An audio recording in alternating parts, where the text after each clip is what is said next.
धुळे महानगरपालिकेच्या 74 जागेसाठी महानगरपालिकेची निवडणूक सुरू आहे आणि आज अखेरचा माघारीचा दिवस आहे। माघारी अंती भारतीय जनता पार्टीच्या वतीने 3 महिला उमेदवारांचा यापूर्वीच बिनविरोध निवड झालेली आहे। कारण त्यांच्यासमोरचे जे काही उमेदवार होते हे उमेदवारांनी या ठिकाणी माघारी घेतली, त्यामुळे 3 महिला उमेदवार भाजपाच्या निवडून आले आहे। आता शेवटचा दिवस आहे आणि शेवटच्या दिवशी आज आपण जर बघितलं तर आमदार अनुप अग्रवाल यांच्या कार्यालयाबाहेर मोठ्या प्रमाणात गर्दी आहे आणि या ठिकाणी पालकमंत्री असलेले जयकुमार रावळ असतील, त्याचबरोबर माजी मंत्री सुभाष भामरे, त्याचबरोबर माजी आमदार कुणाल पाटील यांच्या या ठिकाणी बैठका सुरू आहेत। जास्तीत जास्त माघारी कशी होईल आणि उमेदवार कसे निवडून येतील याचं प्लॅनिंग सध्या या कार्यालयात सुरू आहे।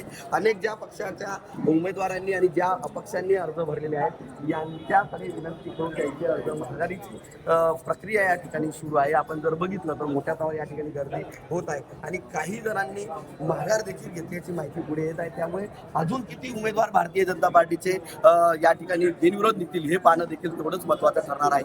मनीष पासोळे, टीव्ही9 मराठी, धुळे।